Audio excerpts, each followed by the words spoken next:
I'd like to welcome on board our panelists, Naina Kidwai, our former chairman at HSBC, and also somebody that an entire generation and more look up to for the amount of successes that she's had over her very long and illustrious career. We've got Rukmini Banerjee with us as well today, our CEO at Pratham Education Foundation, Jane Walker from the UK, CEO and founder at the Purple Community Fund, Neera Nundy, and partner and co-founder at Dasra, as well as Puja Marwah, who's also joining us. She's the chief executive of CRY, Child Rights and You. Ladies, thank you so much for being with us and for taking the time out today. I wanted to start off by allowing you to set the tone. You all have, really taken on challenges and carved a niche in some very, difficult spaces, trying to make sure that you're having an impact, creating a sense of purpose, and social change. And that's really what we want to take forward today. Neera, I want to come to you first because, through Dasra, you actually get a chance to engage with entrepreneurs across different segments. And you've been doing this over now, I think more than a decade, 10, 15 years, maybe more, correct me if I'm wrong. But, I think you'll have a bird's eye view of really how things are evolving, the kind of impact that has already taken place, where the opportunities are. Love to hear more from you. No, great. Thanks, Abba. And thank you for inviting me. I'm actually perhaps more excited to hear from my other ladies on this panel. So I wish I didn't have to go first, but actually gives me then a reason to be able to listen to everyone else. So I must admit, Abba, it's 22 years. So it's taken us a long time to figure out what we're doing, I suppose, and move from survive to thrive. In some ways, it's been sort of up and down, but I think the sector itself and the ability to have social impact in India has also, evolved in these last 22 years. I mean, I think some of it also has to do with, my own journey and how we actually landed with creating Dasra. But if I sort of fast forward from, having been in investment banking, and Naina was, a huge role model for me when I started my first job at Morgan Stanley. But I think, going from investment banking, then doing my MBA, I think there was a point where, I asked myself, is there some way to use privilege? It's not privilege of wealth, but privilege of education, of exposure. And that's really where we created Dasra, which was, could we be a bridge, right, between where these great nonprofits are doing, the great work and working with communities, and could we influence those sort of with funding and influence to come into and support these organizations? Because if you helped organizations with sort of management capabilities, they would institutionally be stronger, and therefore their social impact would be greater. But that journey has taken time because it takes a lot, and it takes a lot of time to actually achieve impact. So I think what we have been seeing over the years are a few things, right? One is the CSR bill. I think you've started to see a real injection of corporate money moving in there. But I want people to not think that CSR is sort of the only channel for funding. We're seeing a lot more families, a lot more new wealth and new generations of wealth that actually wants to engage in the sector. On the other side, in the nonprofits, we're seeing just unbelievable talent, entrepreneurship, leadership. Maybe it's generational, or maybe it's easier now to move in and do this kind of work, but you're just seeing so much more innovation happening in organizations. But I still think at the end of the day, our biggest challenge is scale, right? We have big, deep problems in India. And so a lot of where we focus Dasra is, yes, it's important to be small and beautiful and have an impact, but can you really invest and push and move the needle on helping organizations scale? And I'm sure my other panelists will talk a lot more about those challenges and opportunities. All right. Naina, should I come to you next? Always happy to come in on this subject, Abba, and, to follow Neera in, just given what she has built. And she's been such an important partner to me and to the work that my team at the India Sanitation Coalition does. I don't know what we would do without her. And in fact, journeys like hers are exactly the sort of journeys that need to be set out there. So Neera, just always wonderful to be with you on a panel such as this. I thought today, given my own interest in sanitation, I would stay focused on that area. I have engaged in everything to do with climate change, environment, and water. And that brought me into setting along with my husband and with the guidance of a few very important people, the India Sanitation Coalition in 2015. And we just about predated the Swachh Bharat mission, which the Prime Minister announced, which was just one of those wonderful things that happened, because I just fell off my chair when I heard the announcement that day on Independence Day. Because it suddenly opened up for us what was, I thought, going to be a big struggle, which was really to get the government on side to suddenly become a partner to government. So that was an open door we didn't really have to push against.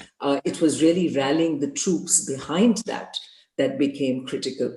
So when I look back on this journey, and it's not just the journey of the India Sanitation Coalition, it is the journey of a country. There's much cause for celebration, and equally there's much yet to be done. On the celebration front, and maybe it is what we need to look to replicate in every area that our country needs, malnutrition, state of women, women empowerment, that we had and have what has been a Jan Andolan. Rightfully and truthfully, it has been something which rallied the troops. It needed the messaging from the Prime Minister downwards for sure. There was a lot of media spend also by the government. But the activity at the state level, right down to the local panchayats, aligned along this message. And the communication that went out from government, from the not-for-profit sectors, from players, whether it was UNICEF, through to WaterAid and some of the NGOs that have traditionally worked in these spaces, it was like a breath of fresh air, and everyone's work began to yield dividends, and we saw new players come into it. So communication, a critical part of it, communication that needed to be perennially tweaked. It started in by being communication towards it was right for women. So women had and needed the toilet. It was otherwise something which, they would get raped and harassed on the way to going to the field and coming back every day. The fact that they would have urinary tract infections because they would hold themselves till it was dark to be able to go, to their right and even demand for the toilet. And that voice became important. But equally, to get to an open defecation-free environment, it was not enough to just have women use the toilet. Men had to use it too. So the whole story of creation of toilets to making sure people use them, and by people, I mean men and women, to the continuation of that journey today. And my fear is that as the government takes its foot off the pedal somewhat on this one, that the communication that continues to make sure people use the toilet, that the repairs happen, that the toilets get maintained, that more toilets get built, that community toilets find their way into the urban environment and get maintained so that they are usable, is a journey which cannot stop. So we do need that every minute of the way. And the big messaging now for us and for government is around treatment. The biggest failure for us in history will be having had this huge success of 98% access to toilet go down the drain literally and completely because we don't treat the shit, that it actually winds up just back in the very fields which we funneled it out of. And that treatment game at the urban area is right now a huge gap. At best, 50% of the shit gets treated at the urban end. So, and we have to make sure that it does not find its way into water bodies, into every open space that is available where it's disgorged if it is not treated. And the solutions are many, and we need many players in this. Communication experts, we need small SMEs, micro SMEs, companies coming into building these small treatment plants, which is now the solution. Treatment plants which are 1/10 the cost of the large sewage plants, which has been the Western model. They're 1/10 the cost. They come in 1 year or 2 years rather than take 10 years to build. And every RWA, every building can have it. But we need people who can operate these for a profit. So the whole business of sanitation and business for a profit becomes important. A third area is skilling sanitation workers, which we have depended on forever. But we need to skill them to a level where the dangers of working and the belittling way in which they have worked goes away. The same smile that greets you at an airport toilet, and I can certainly vouch for the women's loos, it's fabulous. The quality at which it is maintained, the pride with which she wields her broom, and how she chats with you, and it's evident. Why can't we instill this sense of pride, but give them the tools so that they do not have to do anything which endangers them? And I'm very happy to say that we give awards every year from the India Sanitation Coalition. And the category of sanitation workers, there are wonderful innovations coming in, robots, assistants, help, kits, which can be replicated to make sure that the skilling happens with tools for those that work in this field.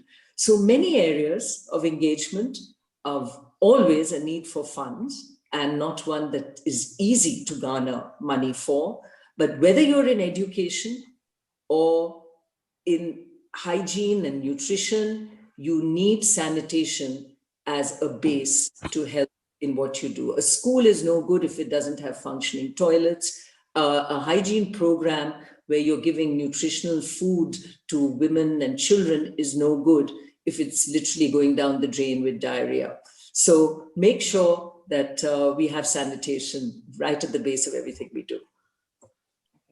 So those are some really good points there. In fact, Jane, let me come to you. And, as someone who's also looking to raise money for some of these projects, what has been your experience, and where do you feel, you're finding maximum resonance and ability to really make a formal change? Well, when I first started my work, it was actually on landfill sites. Mm. So the first thing that I encountered were child workers, and their inability to go to school wasn't just down to the fact that they needed to work to earn money to provide food, but it was also because there was a stigma that these children that were working on the dump site didn't have access to sanitation, didn't have access to running water, and there was a stigma attached to them that they didn't smell good, they didn't feel that they could integrate into the government schools. And so my first task was setting up a team, and we built a school, and of course we installed a lot of toilets. So a lot of what you were saying, and it actually resonated with me, because we had to teach the children how to use toilets, because they'd never used one before, and it was so peculiar how they would stand on the toilet, and they just wouldn't know what to do. So that was almost one of our very first projects, was working in sanitation, and later we went on to build toilets on the dump site. But because families were living and working in other people's trash, and this was where their homes were as well, their makeshift shanties, we found that poverty had impacted into absolutely every area into their life. So through to health, nutrition, education, social intervention, livelihood skills. And so we very quickly started to develop an integrated program for those families. And it started with the children because they were most at risk. We built our own school, and we were able to end child labour on 2 dump sites in the Philippines for them. And then we noticed that the families were putting all of their hope on that one child. So that one child would go to university, and then that child would be responsible for pulling the whole family out of poverty. which actually they wouldn't be capable of doing. So we then shifted and became family focused, where we work together with the whole family. And that means working with mum and dad and bringing them to a place where we can upskill them and teach them other ways of earning money. So we repurpose a lot of products from the dump site. We make handbags and dresses and clothing from upcycled ring pulls from cans. We make shoes and rubber boots from car tires and airplane tires. There's a whole range of products that has been able to provide sustainable livelihoods for those families. So then it becomes the family's goal to move all of themselves out of poverty together. And we found that approach has really been very successful. So it's been a really interesting journey how the charity has evolved to the stage where it's at now. You know, our work, unfortunately now, because of COVID, is more about crisis management than developmental work. But the families still have those goals very much in their mind, that their goal is to leave those areas and to have a better and a more sustainable life. And I think that's really at the heart of our organisation, is wanting to make that happen for individuals, for families, and for the whole community. Okay, lovely. Thank you. Puja, let me come to you, because I mean, you know, at CRY also the work that you do is enormously challenging, and I'd love to hear a little bit more in terms of you know, perhaps the kind of tools or measures that you're able to tap into, you know, that's really helping to take your cause ahead. You're on mute, I think, maybe. Yes. Thank you. Hi, I was just listening to Jane and thinking what a similar journey. I think for us, we've been about 40 years in India.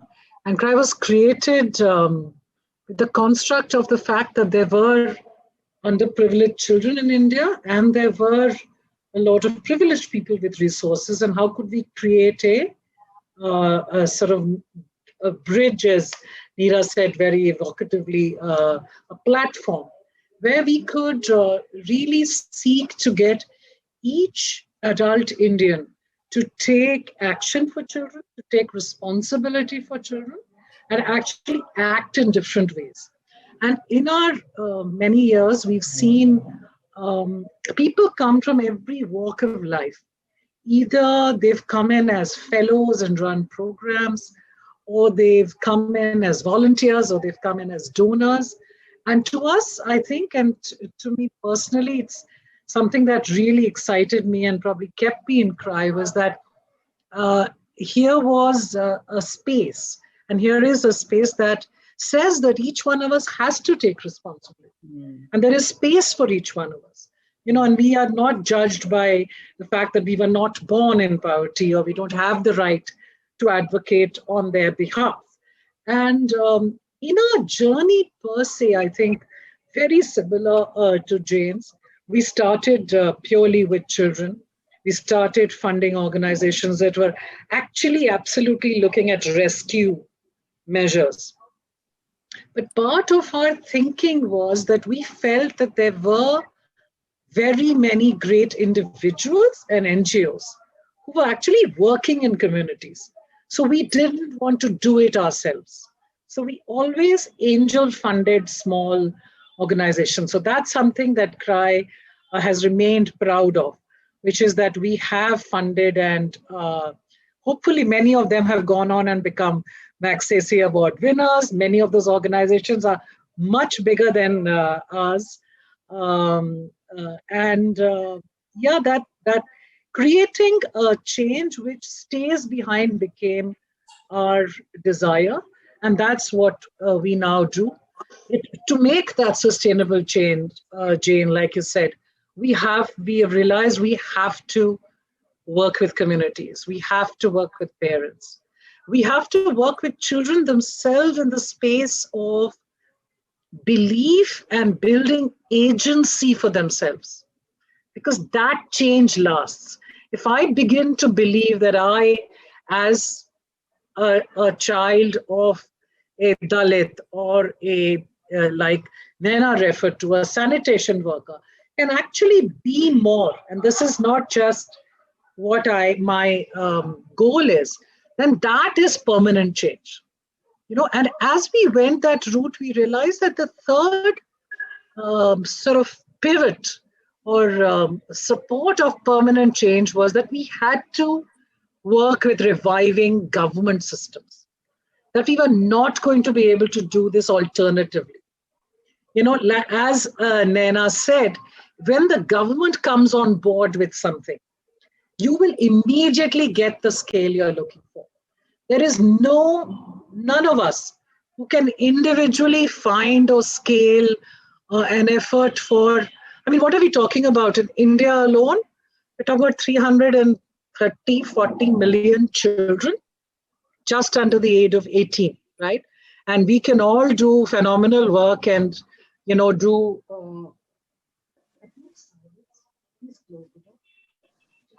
Please close the door. Oh my gosh, I'm so sorry. I'm so sorry, my rude family. Sorry. Fine.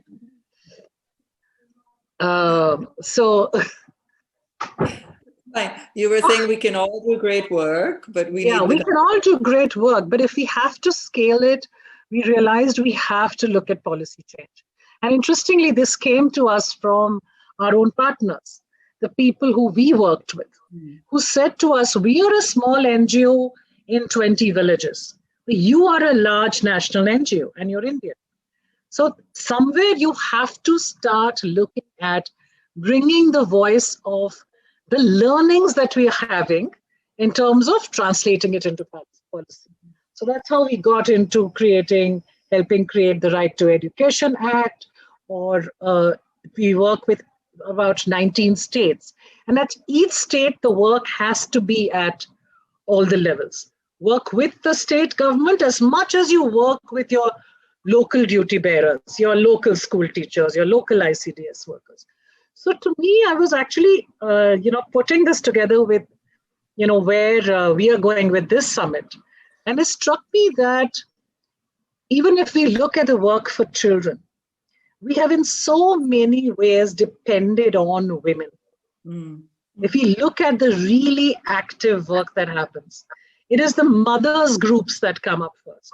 It is the women who act for children first.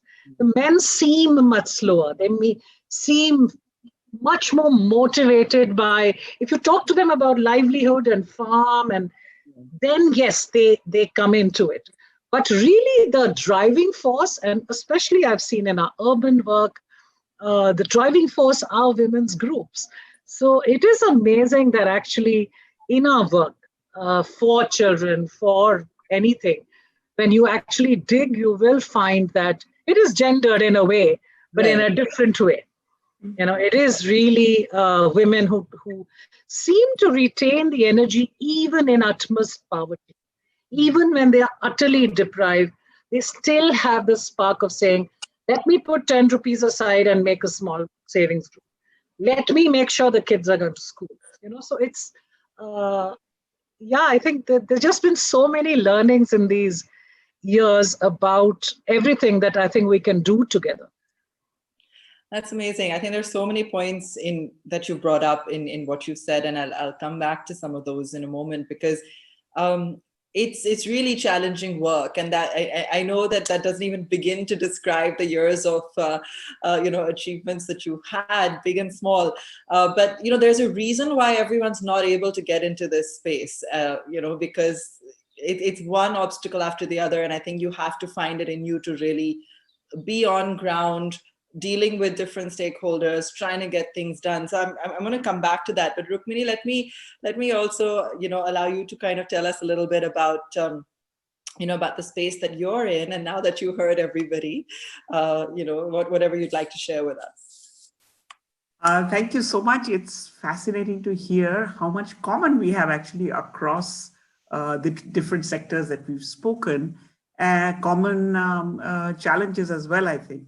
So, I am with Pratham. We work in education. We've been doing that for 25 years. And I think that the point that Neera makes, that really it's a scale, because it is possible to do many things when it's on a smaller scale. But how do you bring about a lasting, durable change, but on, the whole country? In education, I think the story is, quite straightforward. We have a lot of cause, as Naina said, to celebrate. We have now for more than 10 years, 96% children enrolled in school. And that's, I think, a massive success for a country like ours. But over the last, decade or more, I think there's been a growing realization that years of schooling are not translating into years of learning. Yeah. Recently, I think last year, the World Bank came up with what they call a learning adjusted index of schooling. And so if you look at what, the ASR reports that we bring out every year show, that you could be in 5th standard or even higher, but even in 5th standard, about 50% kids are still not able to cope with what is expected of them in 2nd. So really the goal to get the country to be able to benefit from the potential of schooling is to be able to bring the learning and the schooling commensurate with each other. So that 8 years of schooling means 8 years of learning, and hopefully those 8 years of learning are absolutely relevant and appropriate and can deal with many of the challenges that everybody before me has spoken. But to do this, I think that, obviously many steps have happened in the country.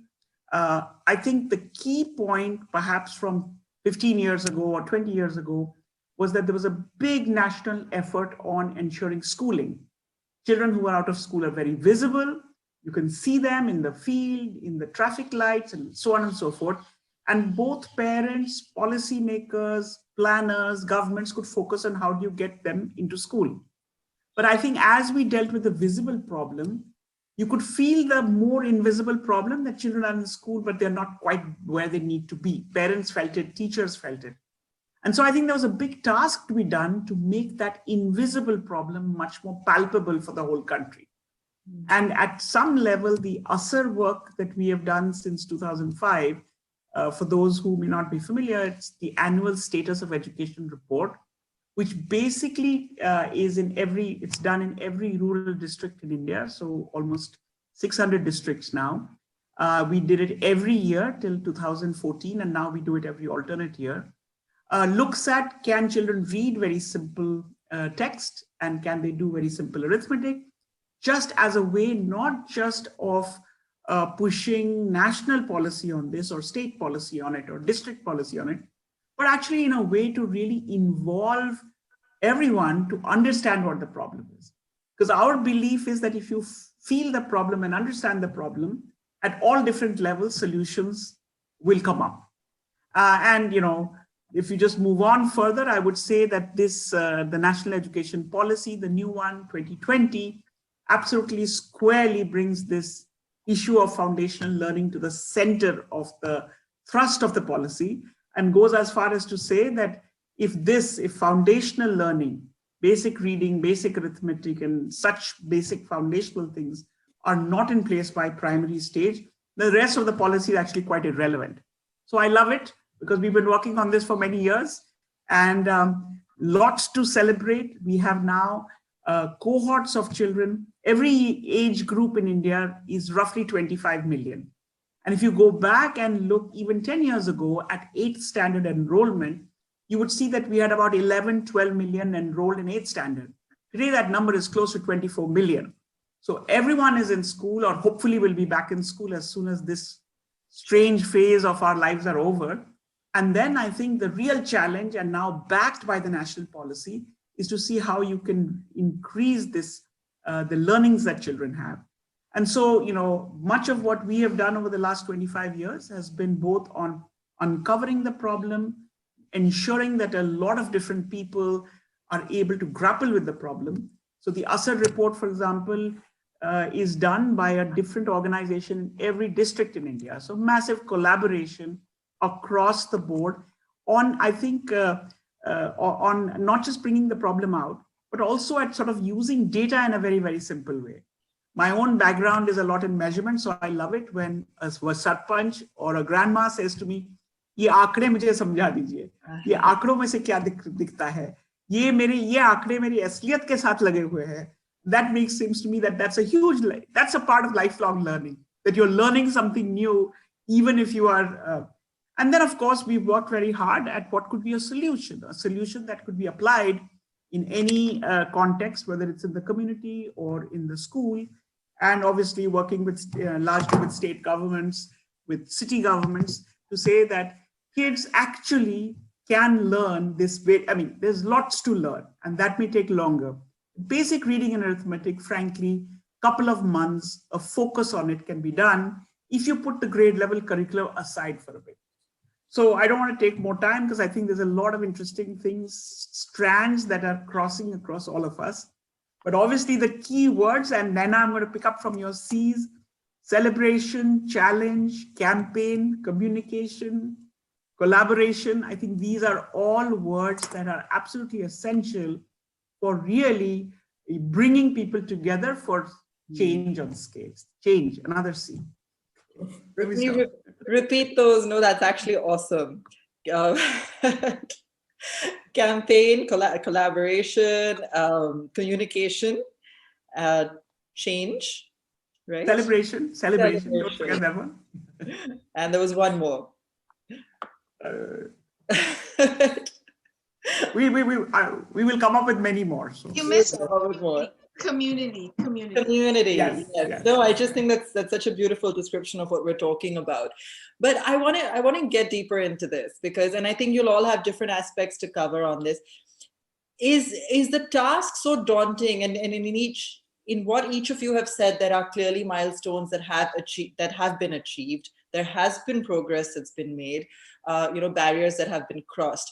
But is the path so daunting in a country like India that somehow every few steps ahead you just feel there are that many more to go? Are there major limiting factors? For instance, whether it be funding, whether it be government support, or like Rukmini was saying, identifying a problem and getting everyone to kind of understand it in the same way, or is it also to do with the dynamics of being in a country like India? Neera? I think it is daunting. I think especially when you think of the scale of the problems that India has. If you start to think about all of that at one time, I think it feels overwhelming. But I think at the same time, there's some of us who are perhaps more optimistic, right? So it's every small little win, every small little person or organization that you feel you may have influenced or had some sort of impact on that keeps you going, right? I mean, what keeps me going is when you see the kinds of leaders and entrepreneurs or even those of wealth that are willing to give their money away. I think it's those small moments that collectively continue to inspire us. And I think we have to perhaps find those moments more often than we do. I think the biggest challenge for the sector, honestly, is how slow the change is. And as a sector, we push ourselves for outcomes, right? So whether it's education, learning outcomes, or even sanitation, you're trying to have a healthier population.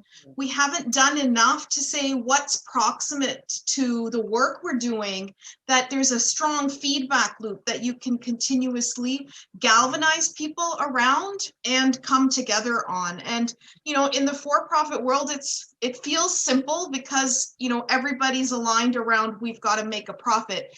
Yes, more and more are saying purpose and environment and social good, but at the end of the day, profitability is measurable. I think that's our biggest challenge, is we have not been able to come around, and that's where you find it's easier to work in sort of expertise around particular sectors. So health, right? Maybe there's some outcomes around health you can come together. But our real change is going to come from convergence, and our real change is going to come by aggregating. And that's why I think there's really two important C's, the collaboration and the community. It has to end up being the community that will engage on the issues and the rights that they would like, and ask of that and demand of that from large institutions, constructs like government, civil society, and the corporate sector. And as the community demands the three of us to collaborate and work, that's really where you're going to get sort of more and more change. And so you see leaders and people emerge from each of these government, civil society, and the corporate side beginning to engage in how we come together. I think that is a bit of a shift we're seeing in the sector, that we can't solve this alone. Yeah. Abha, if I can come in here on this aspect of collaboration and community that Neera just mentioned. And it's, I think, a common theme across all speakers today. That, let me just anecdotally talk about a project which, while we were at HSBC, we had sponsored with WWF and others, where in Moradabad, as those of you from India know, you have this big brass and metals trade. Pretty much everything that's exported from India in the metal spaces comes from Moradabad. And the water levels there had begun to be totally polluted by traces of these metals. The community did not even realize that they were drinking poison, basically, and their children were drinking poison.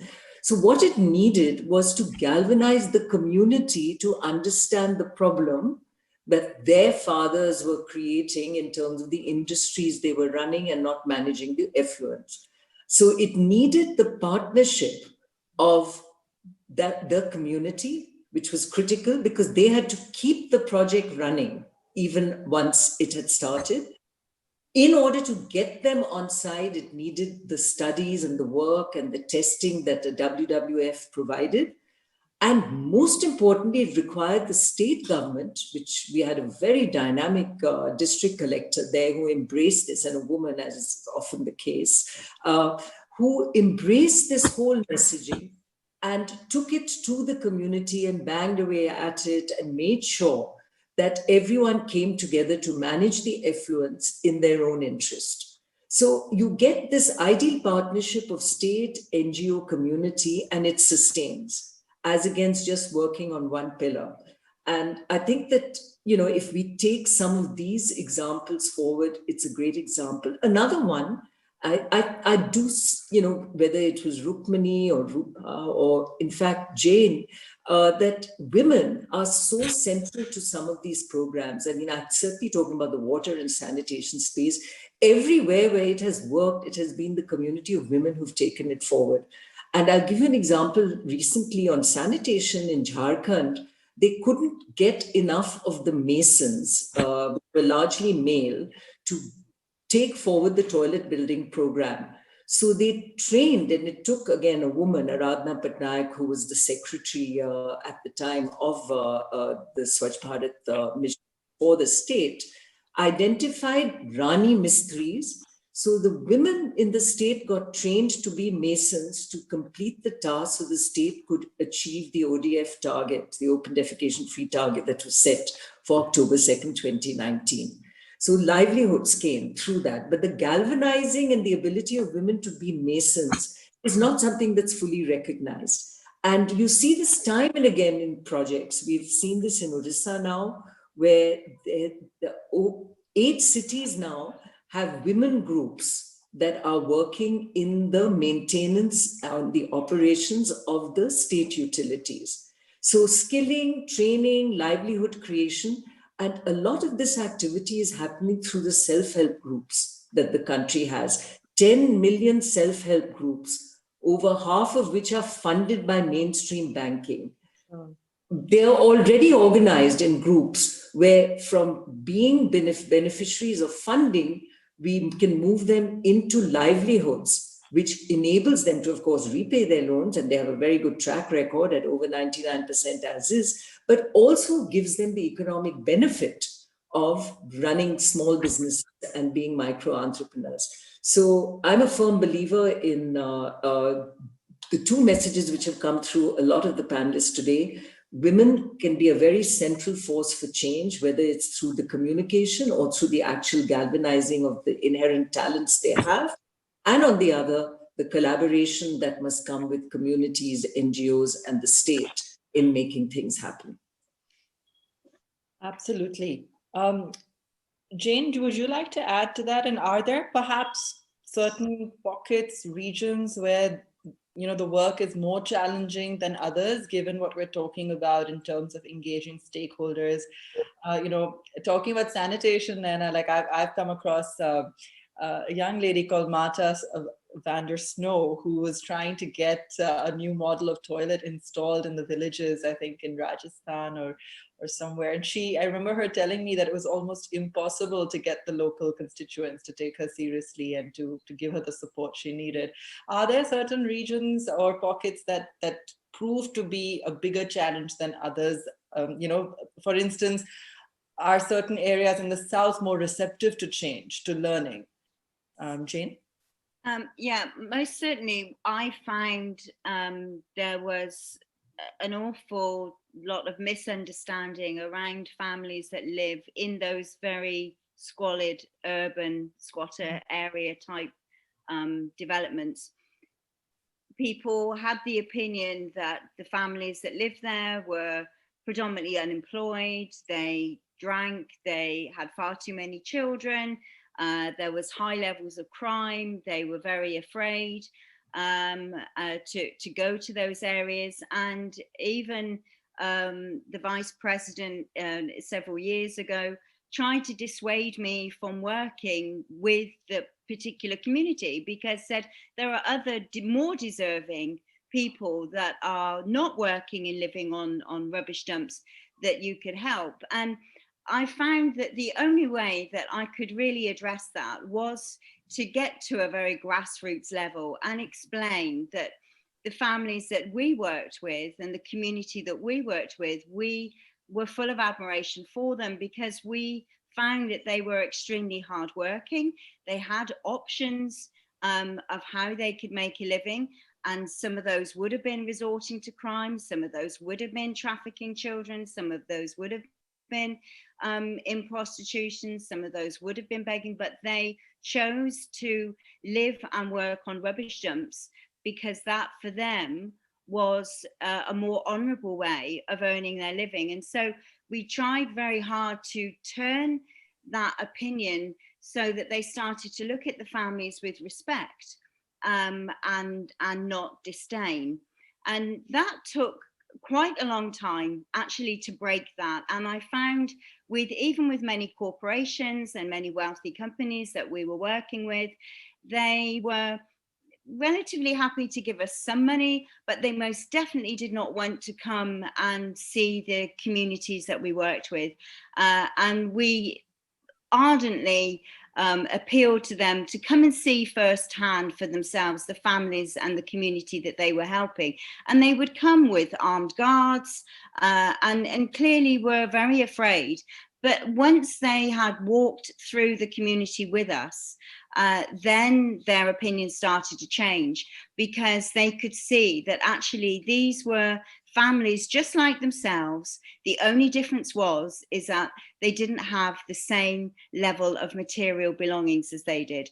And that started to break the stigma down. And we almost made it mandatory that if you gave us a donation, that you also paid us a visit as well. And then, of course, when people met in their social climbs, they would talk about, oh, we've been to this area. And then they themselves were the ones that broke down those barriers.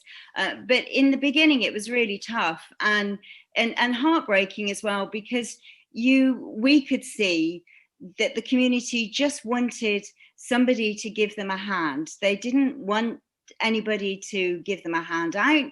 They just wanted to have the resources and the skills to be able to help themselves. And when other people were exposed to that, then that started to change. And that was probably the first major hurdle, I think, that we overcame. And it took around about 6 or 7 years to break that down. But I'm glad to say now people are much more willing to come to the areas and always are surprised at that. So yeah, there are lots of misconceptions about urban. I think urban poverty is very different to rural. Our rural work it has a whole different feel about it, and we have a different approach to it. But urban work, there tends to be an awful lot of stigma, and much of it is not true. The whole issues with women just have too many babies, and then they use those children to work, is really not true.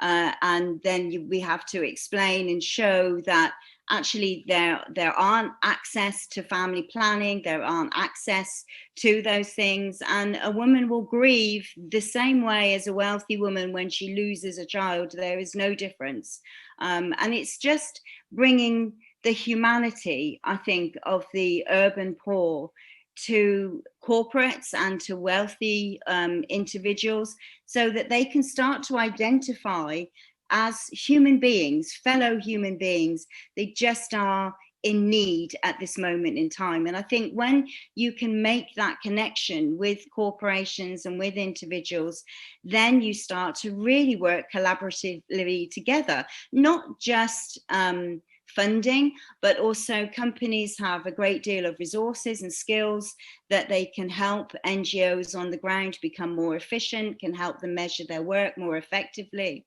And those collaborations are absolutely key in NGOs, grassroots NGOs, most definitely going forward with their work. You know, I like that. Yes, go ahead. If I can add, you know, I was just thinking that actually some of the greatest challenges that we face in our country is are the forms of, or the reasons why communities are marginalized, and those themselves become the greatest barriers. If you know, it's not a coincidence that the worst indices are in Dalit communities or tribal communities or minority communities, right? Or even communities who are in difficult geographies. Sure. So we see we are in the Northeast and we see it greatly neglected. You know, most philanthropy money, corporate money goes back to Maharashtra, which is really got one of the better indices in some areas, right? But a lot of the areas where the marginalizations are the worst, are the most multiply marginalized. Money doesn't get there, resources don't get there. And more importantly, I think the big barrier, if I feel, is that people don't believe in themselves. So if you are a Dalit and you grew up thinking that you don't deserve to earn a wage for the work that you do, and there are many, many people today in our country, which we sitting in our urban spaces find it very difficult to imagine. Yeah. Why would someone believe that? So it's actually changing those belief systems. Yeah. And recognizing them and talking about them as real, that really will, to my mind, is always the biggest challenge. So communities to believe कि मैं school भेजूंगा तो my child will be better off. Yeah. Even if he's not getting a government job, doesn't matter. Yeah. But the fact that your child will be literate, will be able to negotiate her loans better, right? So it's so much about what I think people believe that we need to work with. And I think that is, to me, the biggest challenge. That, you know, in Manipur, we find huge trafficking, sex trafficking, labor trafficking. Why? Because there aren't any schools. So people feel, oh, I'm sending the child out to school. Sending children to hostels is a dumb thing. Right. So in that hostel sending, somewhere along the way, the child got trafficked. Well, can't we just build schools? You know, so sometimes to me, that's also a challenge. I find the sheer foolishness of the solutions, you know, of just, it's simple. There are simple solutions. If you don't send a child to early school and the ICDS does not have early education, how is he going to sit in school when he reaches 6 years of age? You know, I've had a rural woman telling me कि पर दीदी ये तो है ही ना, वो कैसे बैठेगा, उसको बैठने का आदत नहीं है. And I'm thinking, I wish a policy holder would hear this. Yeah. She understands what it's going to take. So I think that is a big, it is a challenge in our country, and we don't like to talk about it. No, we don't. If I can just jump in, I mean, in a way, Abha, your panel, we are all agreeing with each other. So it's it's wonderful in a way. Yeah, and it's relevant points, measuring Yeah. the impact, the kind of invisible, intangible challenges, because I think these are the things that people from the outside don't truly understand what it takes to be in this field. But if I can just add, I mean, I'm talking from I feel I'm privileged in many ways. One is huge privilege that I work with children. And I think when you work with children, it's a very quick, you get positive energy very quickly because children respond very quickly.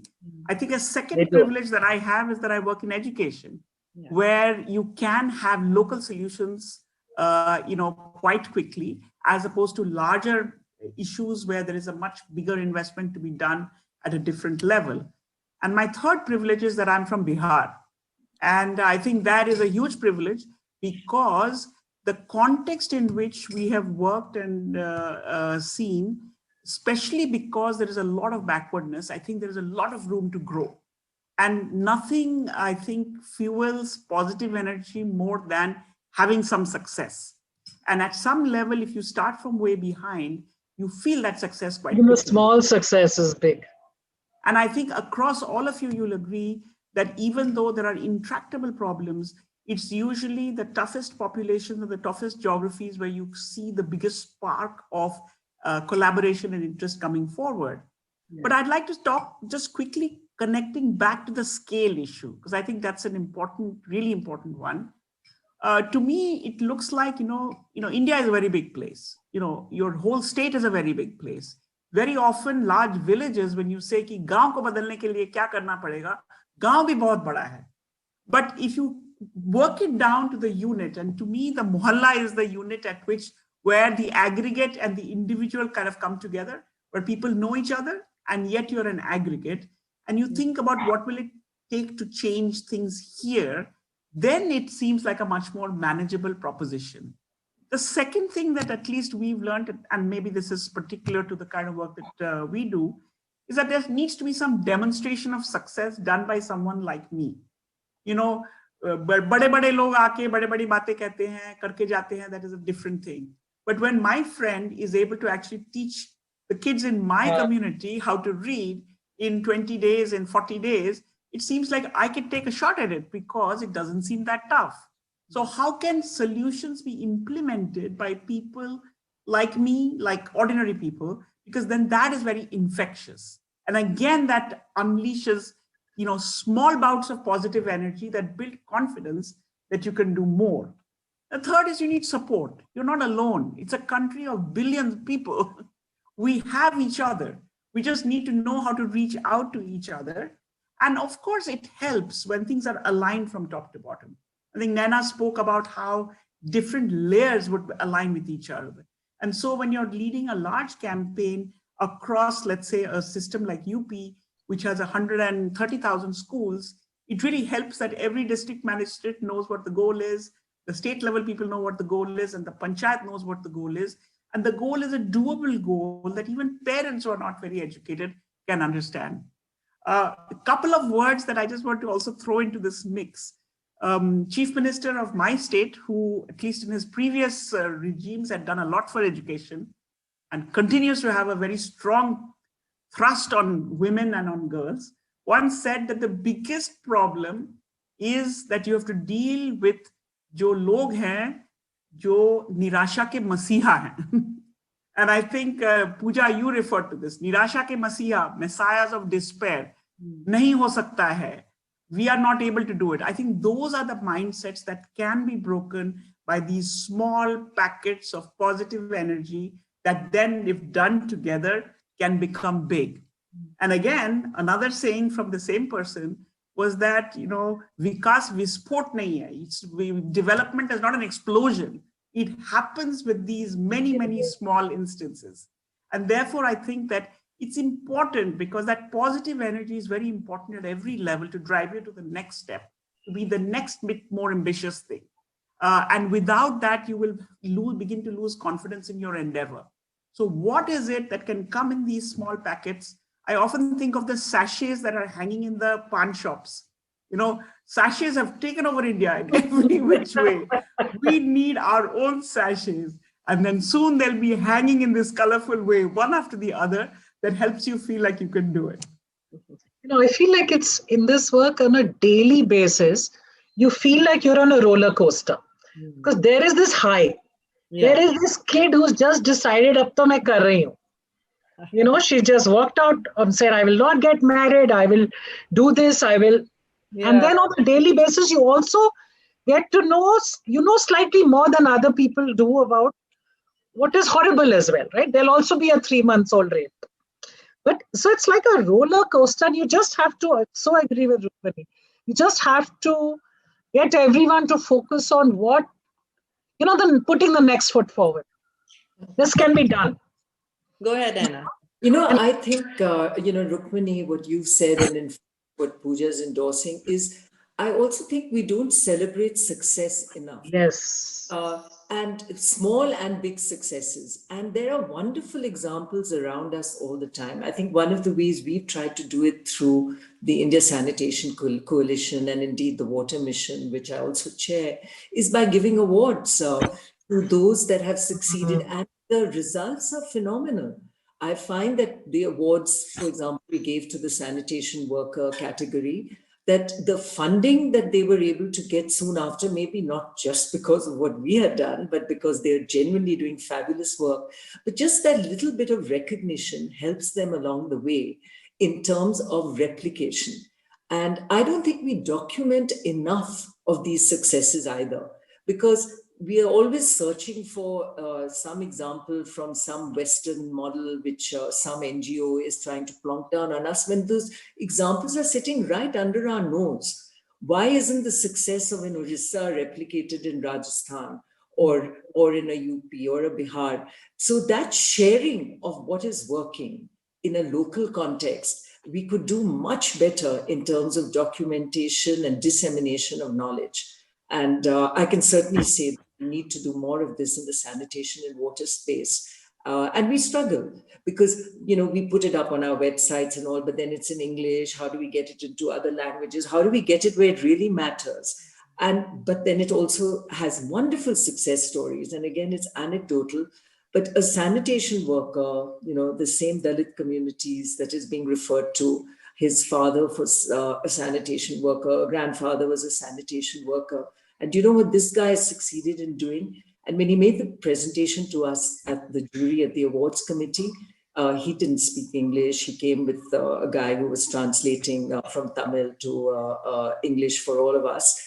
He runs 160 odd evacuation trucks in the sanitation space, but he is now a business manager where he does the evacuation of the sewage tanks.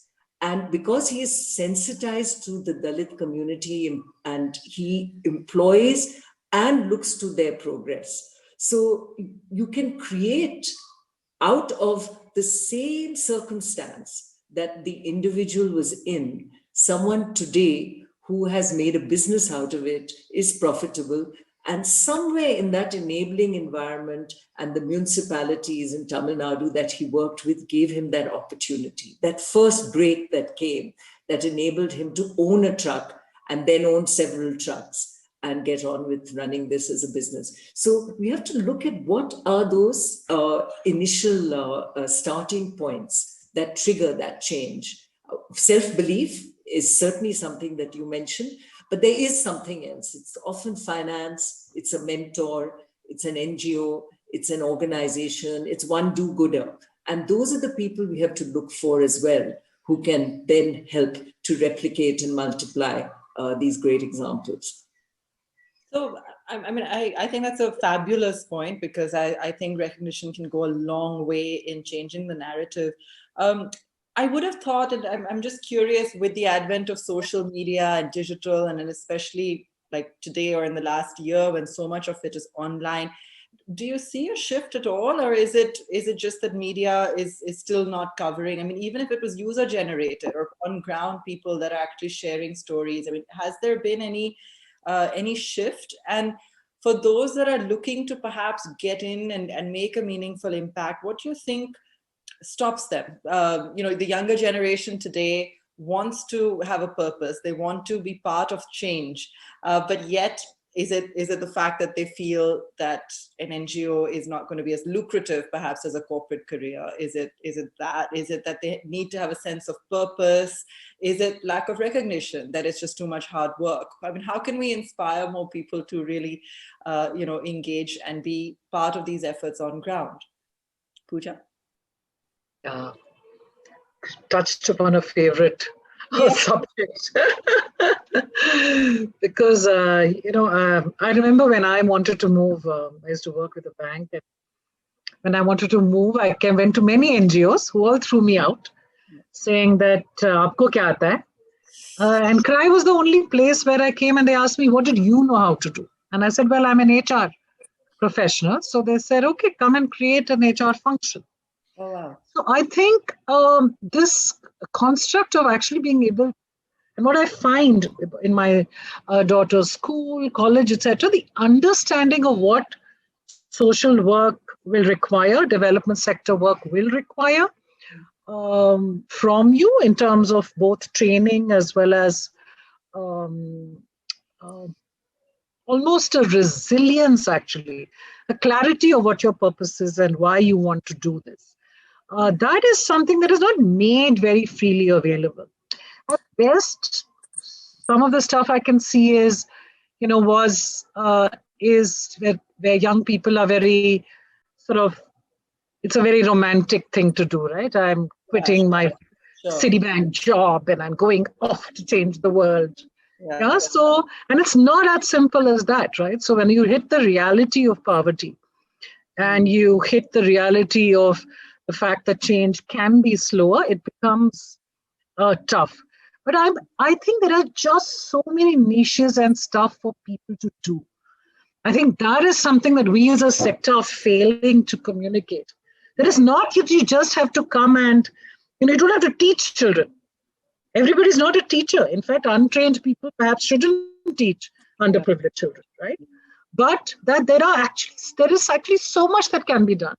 If you're great with social media, all NGOs should have active social media telling stories out there. Yeah? Sure. So I think the barriers are, yes, they are economic in a sense that a lot of young people do come to us and say, I would love to do this, but I simply can't afford this salary.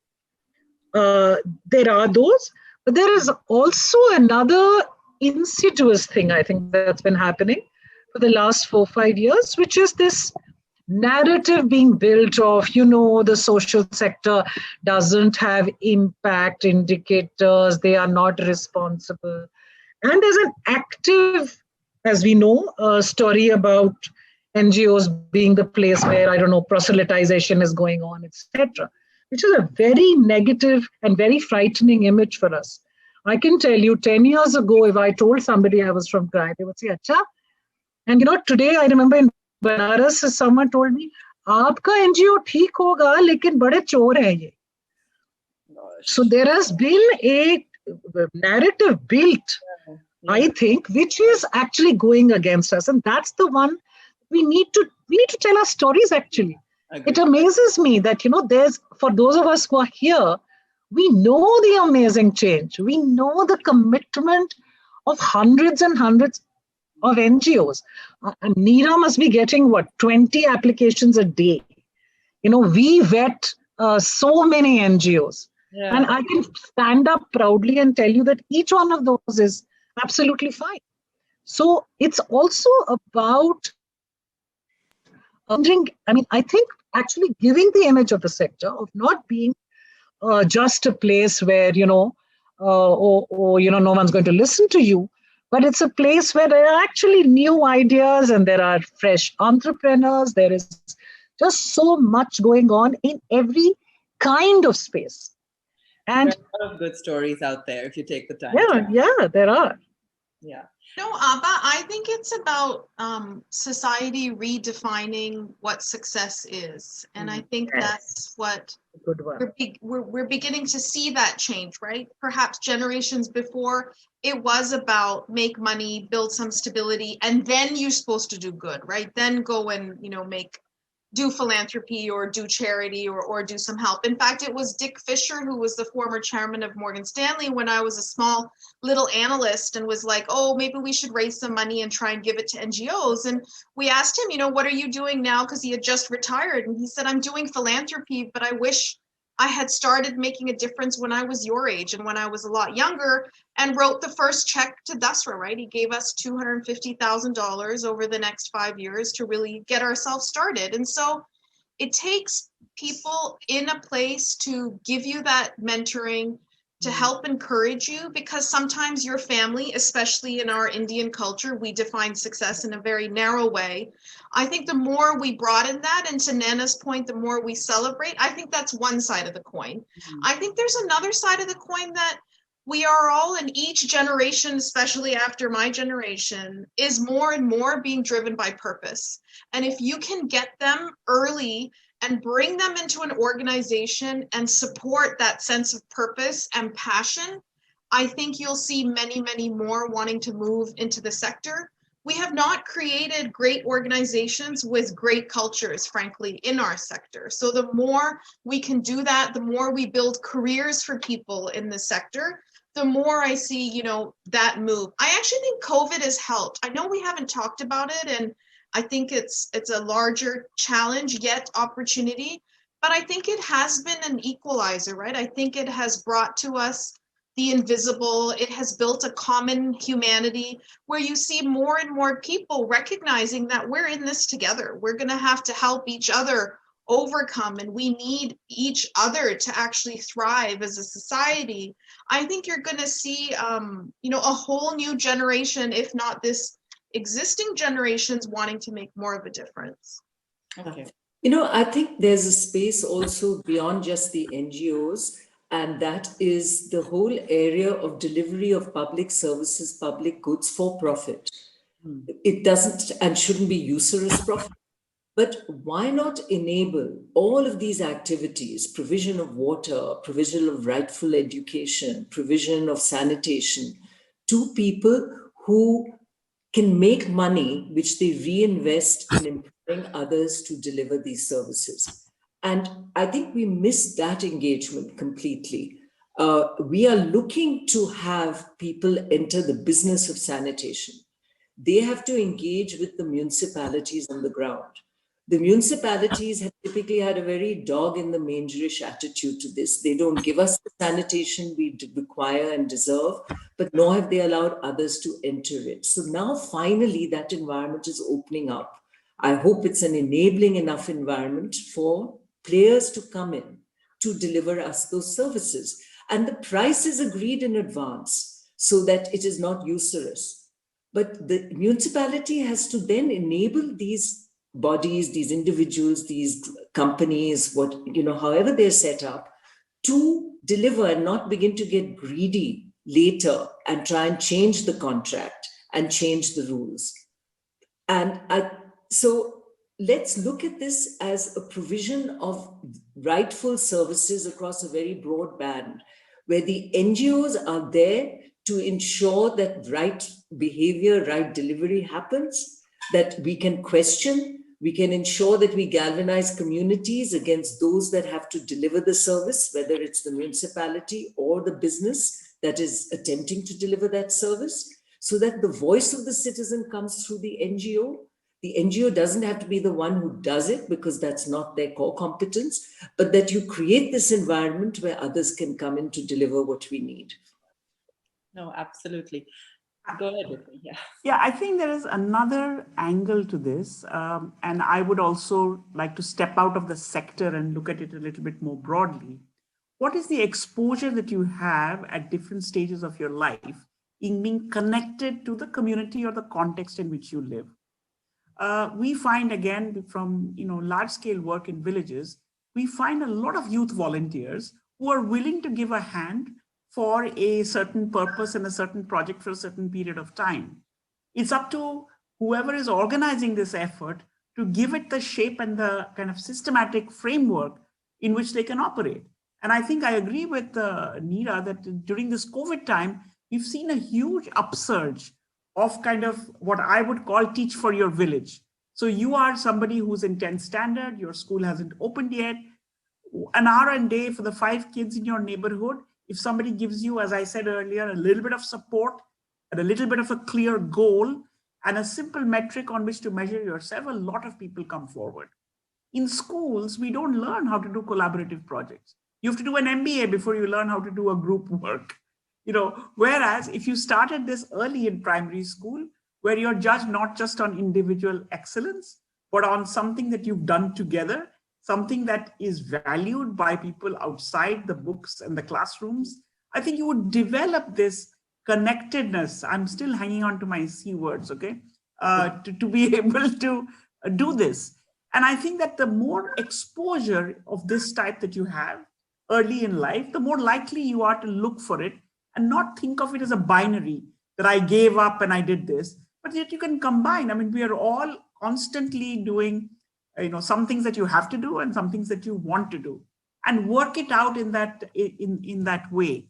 So I'm a strong believer that young people need the space to experiment. Young people need the space to try something and fail without it being, a huge, obstacle. And it's from allowing this to happen, while you're in school, while you're a teenager, that when you're in your 20s and 30s and later, you'll take on, genuinely larger, tasks. So as a country, as a society, as a family, are we able to allow our kids to do this? Because if we do, you'll find this, not just the sector, but the whole community will be changed. In terms of impact investing, and Neera, maybe you have some thoughts on this, because that seems to be a struggle as well. So NGOs are part, but even social entrepreneurs, that are trying to create for-profit ventures that will help the local community in a more sustainable way, empower them. Again, is it a pure funding issue? Is it, even though there seems to be more funding coming into the space, or is it actually coming up with ideas that are implementable? I mean, what's the challenge there? Because again, when it comes to impact investing, and today we have more funds than ever before in India, but it's still a marginal kind of area that we talk about. I mean, I'm a business journalist, so I'm saying it from that context, while it's become fashionable to talk about it, but it still seems to be a long way from being perceived as, that's the next big entrepreneur of tomorrow.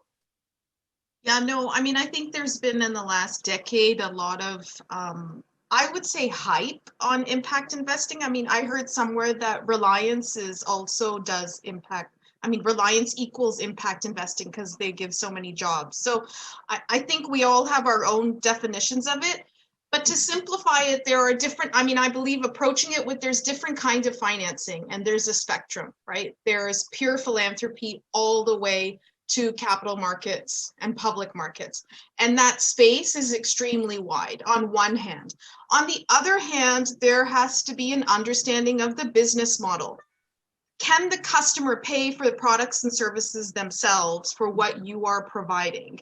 And that's really where we don't always match the business model with the right kind of capital.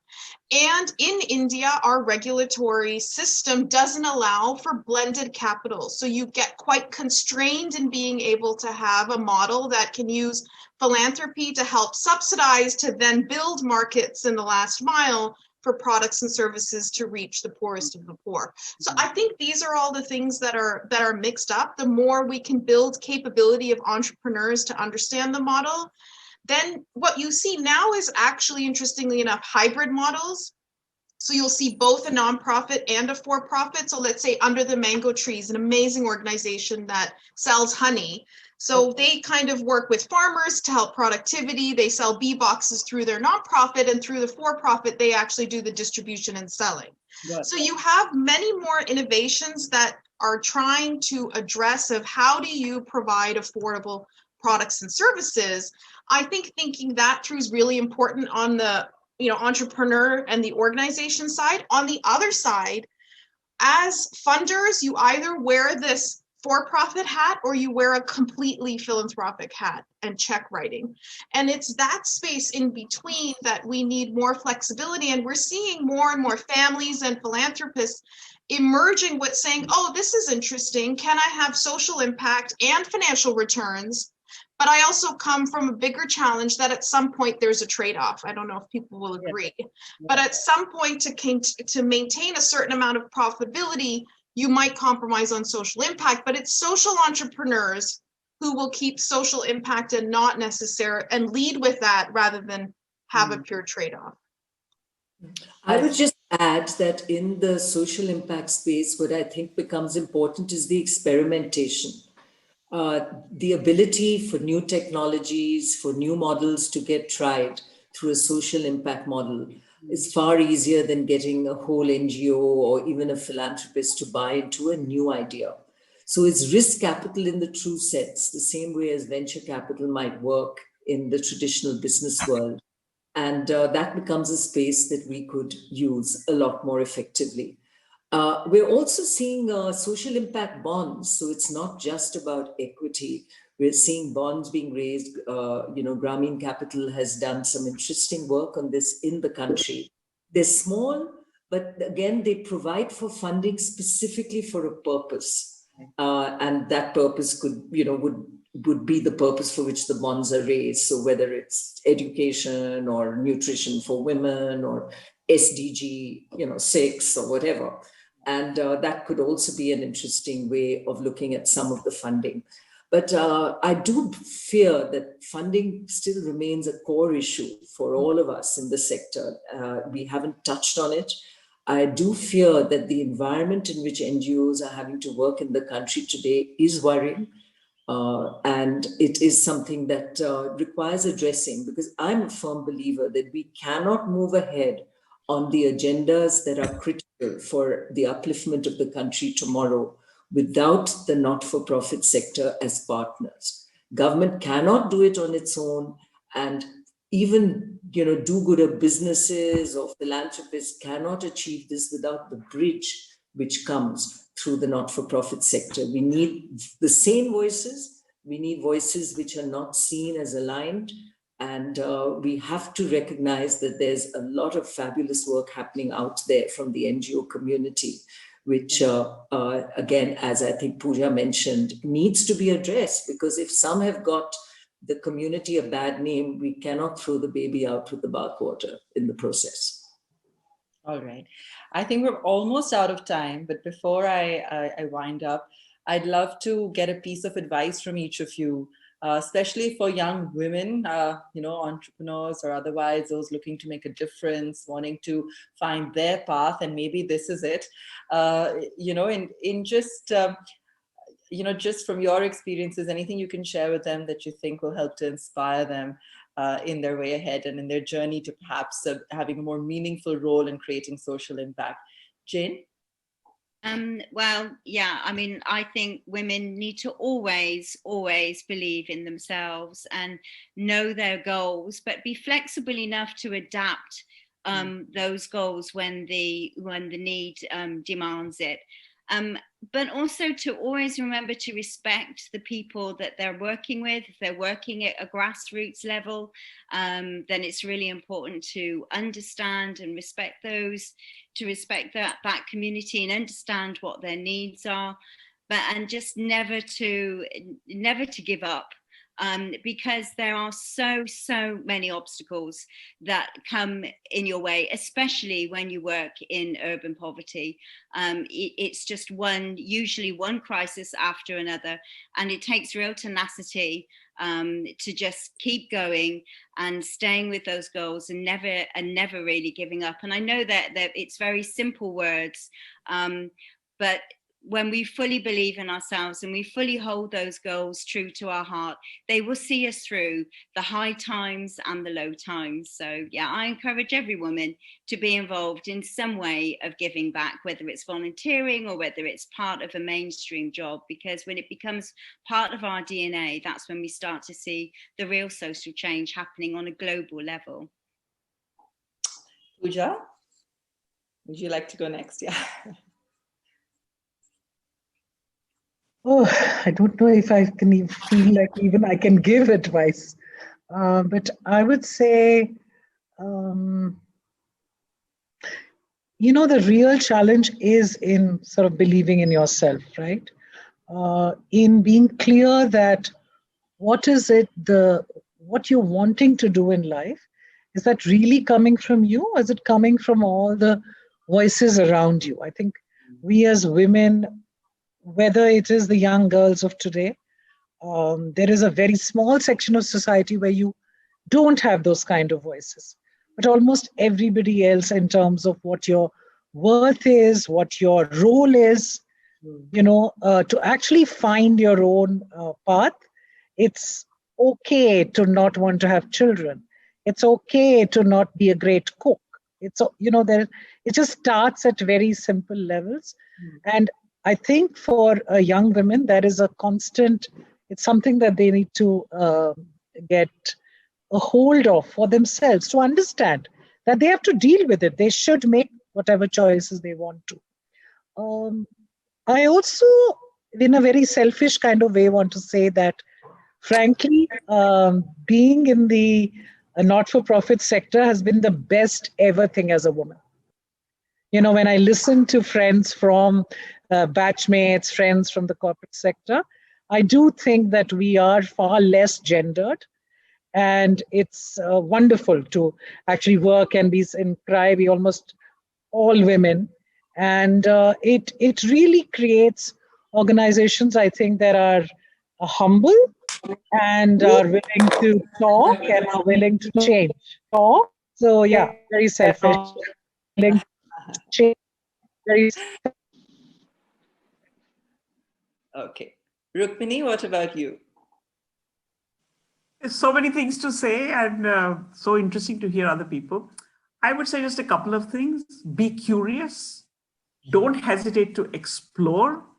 And always try your skillet to see how many more people you can convince to come along on your path. I think these are 3 quite useful skills to have, no matter what sector you're in. And finally, I would say, remember, you're in a long line of people before you and people who will come after you. I am very influenced by my 2 grandmothers, none of whom went to school and often didn't have any opportunity to work outside.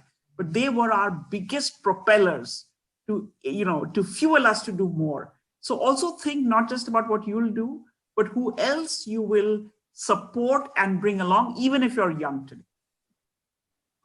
Lovely. Neera?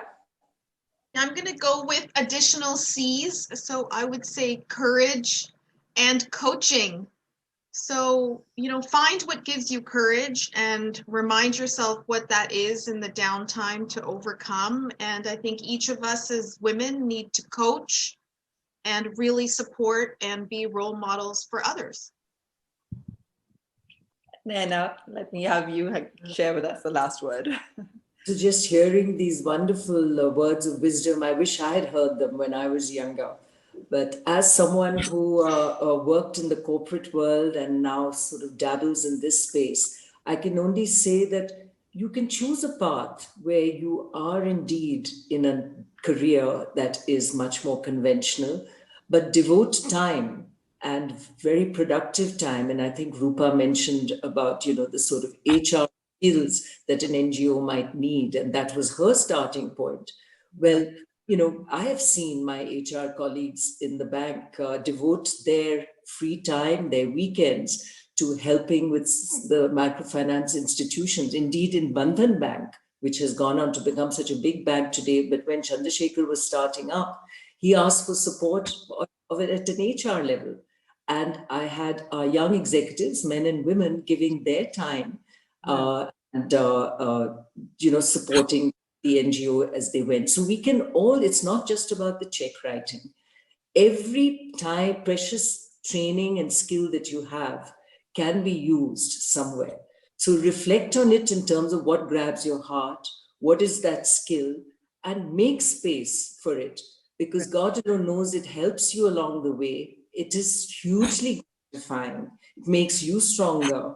And at the end of the day, when you retire, as you must at some day, as I did at 58, you have another 20 years to go to give back in every precious moment that you can.